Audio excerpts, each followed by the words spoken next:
తిరుపతి జిల్లా సత్యవేడు నియోజకవర్గం పిచ్చాటూరు బీసీ బాలికల హాస్టల్ను సత్యవేడు ఎమ్మెల్యే కోనేటి ఆదిమూలం తనిఖీ చేశారు. ఈ సందర్భంగా ఆయన మాట్లాడుతూ హాస్టల్కు వచ్చే రోడ్డు చాలా అధ్వానంగా ఉందని, హాస్టళ్లకు మరియు ఎస్టీ కాలనీకి వెళ్లే ప్రధాన రోడ్డు ఇలా అధ్వానంగా ఉండటం బాధాకరమని తెలిపారు. ఈ విషయంగా స్థానిక ఎంపీడీఓ రఫీకి చరవాణితో మాట్లాడి సమస్య పరిష్కారానికి చర్యలు తీసుకోవాలని కోరారు. జిల్లా కలెక్టర్తో కూడా చరవాణి ద్వారా హాస్టల్ సమస్యలు తెలియజేశారు.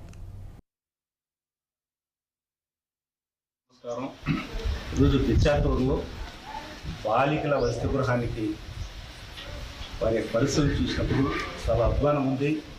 హాస్టల్లో రూమ్స్ కానీ అలాగనే కిటీలు కానీ అంతగది కూడా కురిసే ప్రభావం ఉంది, పడిపోయే ప్రమాదం ఉంది. ఇలాంటిది ఇమీడియట్గా ప్రభుత్వం స్పందించి కన్సర్న్ మంత్రి కానీ ఎవరు కలెక్టర్గా కూడా మాట్లాడాను, ఇమీడియట్గా ఏదైనా రిలీజ్ చేస్తే ఇప్పుడు సోషల్ బాయ్స్ హాస్టల్కి ఒక్కోటి 20 లక్షలు తెచ్చాము.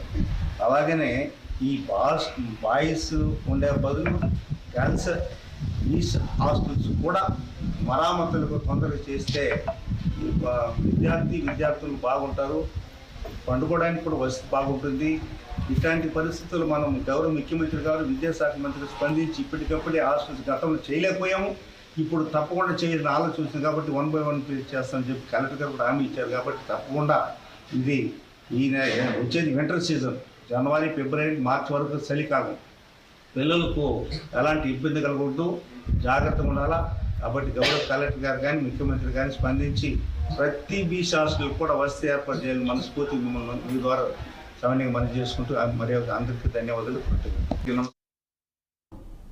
రాష్ట్ర నేరాల వార్షిక వివరాలను